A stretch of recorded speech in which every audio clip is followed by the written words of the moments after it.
It's time now for a segment we like to call Slot Machine. Okay, so we're going to...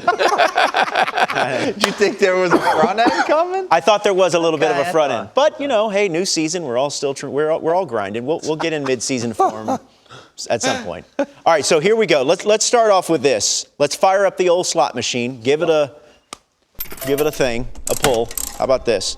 All right, most impressive opening weekend. No whammies, no whammies, no whammies, no whammies, and stop. Ooh. Whoa. Giancarlo Stanton, Joey Votto, Eric Hosmer. John Heyman, I want to start with you. Who do you like? I'll go with Giancarlo Stanton there. The 483-foot home run, the 21.3 miles per hour. I'm into that exit velo. Yeah, right. I think we've got those numbers here. That was the second hardest hit ball, I think, ever. He has the hardest hit ball, but that was the second hardest hit ball ever. And, wow. Oof. So I got to go with that. That was the most impressive. Yeah, look at this. The exit velo, better than 121 miles per hour, 483 feet. Jeez, he looks great. He looks fantastic. He's off to a great start. What about you, Ron? I was thinking that hurt your feelings as a pitcher. Eric Hosmer for me, because I think a lot of us like the young talent of the San Diego Padres. You know, he signed the big contract. He's had 2 solid seasons, but they've been waiting for him to have, you know, really one of those big seasons to go along with his great defensive play, his leadership qualities, as they try to make a push for the postseason. What about you, D-Bro? I don't want to just pick Votto because no one's taking him. I'm going to be honest. Stanton, for me, was huge. To watch him get in the box, first AB, Max Scherzer, 2-0 Yanks. I mean, that's why that's why you got him. So at the end of the day, if he can get rolling with this team, I mean, it's an MVP. He hasn't totally done what they need him to do and come in and kind of be Judge's booby right there in the back. I like the Yiddish. Welcome sign for Joey Votto after the struggles, absolutely. For me, it's Hosmer, in large part because of all the camps I visited before things got shut down this spring. Hosmer was the most excited to see me. Really? Yes. Yeah, he was like Roflo. He's a big fan of yours. Yeah, so we'll go with Eric Hosmer. Are you sure, Roflo? I know.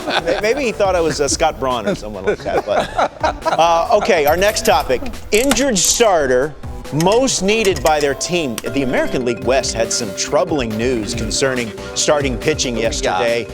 So you got Clayton Kershaw, you got Max Scherzer, and then you got Marcus Stroman. Okay. Oh, Steven Strasburg. God, I cannot see. Who'd you say? I said Max Scherzer. He's healthy, but it's Steven Strasburg. The record, yes, he's fine. Max Scherzer is healthy. Where are you? Which one? I'm on Strauss. For me, 60-game sprint. Looking at their lineup construction, Juan Soto's down with COVID. They lost Rendon. Zimmerman opted out. Their pitching staff almost has to be flawless for them to get through this and represent defending their title. So him not being able to make his first start, they need him bad. For me, it's Stroman. I think you saw last night that the pitching depth as far as starters for the Mets is not where they'd like it to be. They were counting as soon as Syndergaard went down with the Tommy John surgery for Stroman to play a big role with this club. So that hurt calf really put the Mets behind the 8 ball. Yeah, I'm going to say, I could also say Verlander. He's not on the board, though. Right. So I'll go off the board. I'm going to stay on the board and say Kershaw. Someone, I don't know if it was Ron or somebody else, said he's the best pitcher of the last half a century. To miss him is a big miss. I mean, they're already, obviously, without Ryu, Maeda, Hill have all left, and, you know, it's also my pick, so I'm a little concerned about it. There's a lot of starters. Cole Hamels. Hey, Ron, because of the unusual conditions and kind of getting ramped up to have to play, what effect do you think that has had on the amount of injuries we're seeing? You know, that's a great question. You're always going to have injuries anyways to your pitchers, but I think when you're asking them in a 3-week window to all of them be ready all at the same time, baseball doesn't work that way. You're always going to have guys that did more over that 3-month window than others. Okay, let's move to the offenses now. Pull the old, what do you call it? It's a lever. It's a lever. Is it a lever? A lot of people do some do some superstitious stuff before they pull the lever. I thought it was something fancy here. All right, best offense in baseball right now. Yankees, Dodgers, Twins. What was the question? Best offense in baseball. John Heyman. I'll go with the Dodgers. I think they're the most Really? versatile. Sure, they have Betts an MVP, Bellinger MVP, Turner my MVP pick for what that's worth.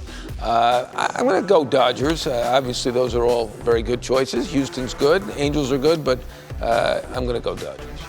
I think the Twins answered the question because they led the baseball last year with 307 home runs. First pitch they see as an offense, Kepler goes Max deep. Kepler. It's like, we're still here. Yeah. And we have Donaldson.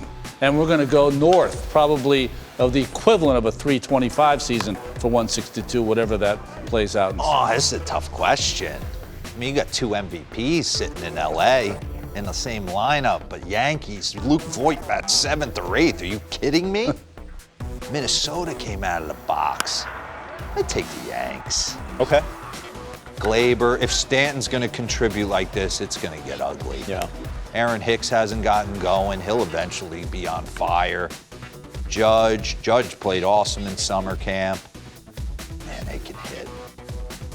I like your point earlier about we were talking about the Atlanta Braves, where the first 2 games you said everyone, hey, what happened to this offense? Well, last night they showed that what this offense could look like.